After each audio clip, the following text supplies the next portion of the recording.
Sud Radio, Osez investir, Thomas Binet.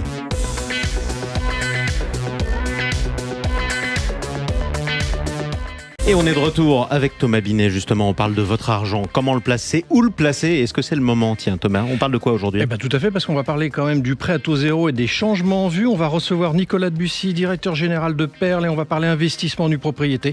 Et on terminera la marche de ce dimanche avec Guy Marty, expert en gestion de patrimoine, qui va nous parler de l'inflation qui nous assomme. Mais évidemment, on la surveille tous à l'approche des fêtes. Tout de suite, c'est parti. Au cœur des quartiers pour mieux vous conseiller, le réseau Century 21 et ses 960 agences immobilières vous présentent Sud Radio, Osez investir, le conseil de la semaine. Avec un domaine dans lequel on a particulièrement besoin de conseils. Thomas, est-ce que le marché du crédit est prêt à redémarrer? Jean-Marie, c'est comme un démarrage en côte, faut pas se louper quand même. Alors les ménages sont solvables, bien évidemment, mais ils n'obtiennent pas leur crédit pour certains.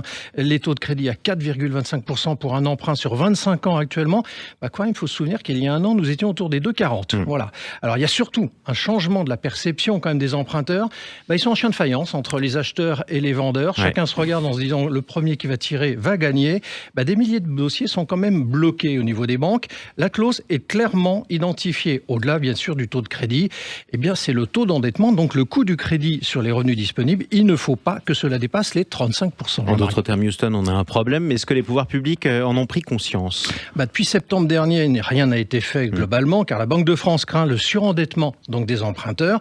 Tous les professionnels de la filière se sont mobilisés, mais en vain, et le Haut Conseil de la stabilité financière, dirigé par Bruno Le Maire, vient d'annoncer des mesures pour allonger le délai d'emprunt ou réexaminer les dossiers en souffrance.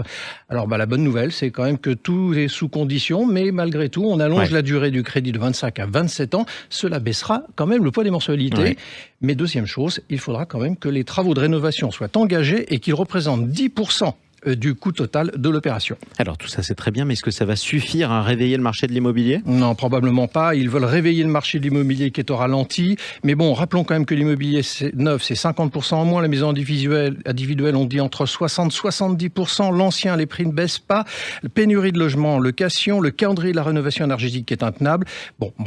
S'ils veulent réveiller l'immobilier comme le prince charmant avait réveillé la Belle au bois dormant, soyons clairs, ça ne suffira pas. Il va vraiment falloir bouger, car c'est un marqueur social et la cohésion nationale est en cause. Sur ce sujet-là, un toit pour chaque Français, c'est quand même la base. Oui, sur toutes les maisons individuelles, ça a toujours été un rêve pour des millions de Français. Thomas, on accueille tout de suite Nicolas Debussy, votre invité, votre grand témoin du jour. Bonjour à vous et bienvenue sur Sud Radio. Bonjour, merci. Vous êtes directeur général adjoint de Perle, créateur et leader de l'investissement en nue propriété. Vous êtes l'invité de Thomas Binet. Bonjour Nicolas Debussy. Bonjour Thomas. Préparer l'avenir, se prémunir face aux difficultés de la vie, c'est tout l'enjeu de l'investissement patrimonial qui doit être engagé le plus tôt possible. Il y a des solutions bien connues et pratiquées, mais il y en a d'autres qui méritent d'être observées de près. Et justement, l'investissement en nue propriété adossé à de l'usufruit locatif en fait partie. On va en parler avec vous immédiatement. Mais d'abord, c'est quoi, qualifiant les choses, c'est quoi la nue propriété ? La nue propriété ou le démembrement de propriété, c'est un terme un peu barbare qui signifie qu'un droit immobilier est séparé en deux, avec d'un côté l'usufruit et de l'autre la nue propriété, en établant des règles sur une durée connue à l'avance par l'investisseur. Un nu propriétaire, c'est qui concrètement ? Un nu propriétaire, c'est un investisseur qui va acquérir grâce à une forte décote du prix de l'immobilier, la nue propriété du bien. Schématiquement, la nue propriété du bien, il achète les murs en fait de cet appartement ou de cet immeuble. Alors il y a un usufruitier derrière, forcément, et là c'est qui ? Et l'usufruitier, c'est celui qui va pouvoir user du logement ou de l'immeuble et donc percevoir les loyers et en contrepartie également payer les charges, et cela sur une durée définie. Alors parlons un peu de votre modèle, de votre façon de procéder. Justement, est-ce qu'on peut prendre un exemple rapide pour que nos auditeurs qui nous écoutent ce dimanche matin comprennent comment ça fonctionne ? Alors concrètement, Perle organise ce démembrement de propriété en contractant une convention de démembrement dans laquelle il précise sur une durée définie entre 15 et 20 ans les droits et obligations de chacun. Le nu propriétaire, donc l'investisseur, va acquérir avec une décote de 30 à 40% du prix dans un appartement dont il ne percevra aucun loyer sur la période donnée, mais dont il récupérera la pleine propriété à l'issue de l'investissement. L'usufruitier, lui, est un bailleur social qui va exploiter le logement pendant 15 ans et payer toutes les charges les taxes et remettre en état le logement à l'issue de cette convention. Alors c'est ce que je voulais vous demander. Donc vous venez d'y répondre avant ma question. C'est très bien, on va pouvoir la compléter quand même. L'usufruitier, donc là en l'occurrence, c'est systématiquement dans votre système un bailleur social. C'est un bailleur social puisque l'intérêt aussi d'avoir un bailleur social, c'est aussi de proposer aux nus propriétaires un investissement responsable en créant du logement abordable. C'est tout l'enjeu de l'usufruit locatif social ou intermédiaire. L'autre intérêt de l'usufruit et de l'usufruitier social, c'est que l'investisseur puisse bénéficier d'une déductibilité des intérêts d'emprunt dès lors qu'il a par ailleurs des revenus fonciers positifs. Alors, on peut compléter quand même tout ça parce qu'il y a d'autres avantages, j'imagine. Est-ce qu'il y en a, voilà, que nos auditeurs comprennent bien, s'ils veulent investir sur ce système-là, il y a de la décote, il y a plein de choses. Allez-y, expliquez-nous. Il y a de nombreux avantages. Oui. Alors le principal, le plus important, et vous l'avez cité, c'est cette fameuse décote de 30 à 40%. L'autre intérêt, c'est quand même, ça reste un investissement pierre, donc vous investissez dans de la pierre sans aucun souci, aucune contrainte liée à cet investissement, donc pas de souci de gestion locative, pas de souci d'impayé de loyer s'il devait y en avoir, aucune fiscalité liée à ces revenus puisqu'il n'y en a pas. Et puis, deux autres avantages non négligeables. Le premier, c'est que cet investissement ne rentre pas dans l'assiette de calcul de l'IFI, pour ceux qui y sont assujettis. Et, comme je vous le disais, une déductibilité des intérêts d'emprunt dès lors que le bailleur a une qualité de bailleur social. En revanche, pas de loyer perçu, mais aucune charge. Pas de loyer perçu, aucune charge, aucune fiscalité. Bon, est-ce que vous avez un conseil à donner quand même, un point de vigilance, quelqu'un qui veut partir sur ce type d'investissement, il n'y a jamais été confronté, à quoi doit-il faire systématiquement attention pour vous? Je vais vous enfoncer une porte ouverte, ça reste de l'immobilier.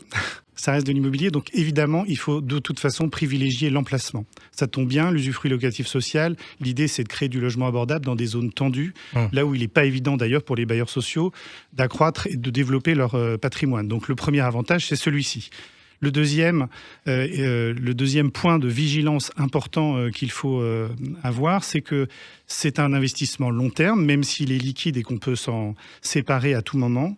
Et donc, par conséquent, il faut s'adosser à un opérateur qui va vous accompagner sur la durée. Il y a un usufruitier, il y a un propriétaire. C'est important qu'il y ait un tiers de confiance. C'est la promesse de Perle depuis plus de 20 ans. C'est encore notre promesse aujourd'hui. Nous accompagnons et nous avons accompagné des clients sur le cycle complet de cet investissement et nous le faisons encore tous les jours. Merci à vous, Nicolas Debussy.